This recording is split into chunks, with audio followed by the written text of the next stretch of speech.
Hi everyone, Coach Alexa here. I just wanted to talk to you a little bit today about fueling your long runs. So long run is a staple of half marathon, marathon and endurance based training, particularly at this time of year with all of the spring marathons that we've got in the calendar. So there's a couple of different things to think about when it comes to fueling them. The first thing is to think about what you eat before you even go out the door. So the dinner that you have the night before can have quite a big impact on your performance on the long run. You want to think about having a little bit more in the way of complex carbohydrates in your dinner the night before. So things that contain whole grains, things like brown rice, wholemeal pasta can be really good. You just want to make sure that carbohydrate store is topped up. The following morning you can go for slightly more simple carbohydrates, so toast, bagel, cereal, bit of a carbohydrate, boost around 90 minutes-ish before you go out the door.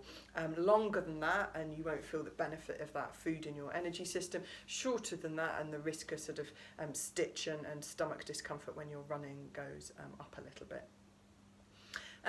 Try and not eat anything that's too high fibre or high fat the night before or the morning of. There's a little bit of a risk with high fat and high fibre foods that they speed up your digestive system, which definitely isn't something that you want to happen on a longer run. Have a think about running, have a think about what you're actually going to be eating when you're running as well. So have a bit of a plan in place for the long run and what you take with you. I generally advise people, if they're doing a long run over 90 minutes to 2 hours-ish, to start thinking about taking some food with them to eat while they're running. Varies hugely from person to person. So the amount of quick release energy you've got available in your body is determined by your blood volume, what can be stored in your muscles and in your liver. And the amount of blood and size of liver and muscles that you have varies hugely from person to person. From somebody who's quite slight and small and petite to somebody who's very muscular, broad-shouldered and quite tall. So varies a lot, and this is why experimenting on your long runs is really key. Think about the fact that it actually takes a while, up to 30 minutes, for the fuel to get to your muscles. So there's a bit of a delay. It's not like you're going to eat something and immediately get the buzz from it. So plan that when you're thinking about what to eat and when. So again, for me, as an example, I start taking on some fuel on my long runs between the 45-minute to 1 hour mark.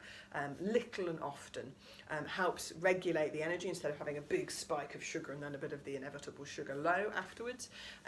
But it also means that you minimise any potential risk of stomach discomfort, just giving it a small kind of drip feed of energy as opposed to big clods of food at different points throughout the run.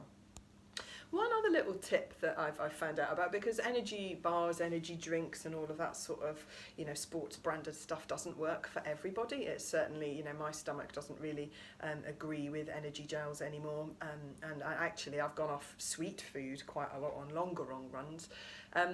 Is to have a think about what your gut reaction is to particular foods. So a trick that I've used with some of my runners in the past is getting them to think about, on their long run, if they happen to run past a corner shop or a small supermarket or a garage where they've got a little shop attached, is just think as you're running by, if I was to go into that shop, what would I buy? What do I fancy? What is my gut reaction about what I fancy going and eating at this point? So it can be anything from the gels, the bars, even breakfast bar style things which are a little less kind of sweet and sickly, flapjack, bites, cake, crisps, fruit, nuts, seeds, dried fruit, although beware of the fibre with that one. My personal favourite is mini cheddars, great, got some carbohydrate in them, a little bit of a salty snack, which, as I say, I prefer to the sweet things. So have a bit of an experiment. One of the aims of these long runs is not just to prepare you from a cardiovascular and muscular point of view for your longer race, but to mentally train you and to practice all of the other elements that you're going to need to use on race day, and that includes fueling.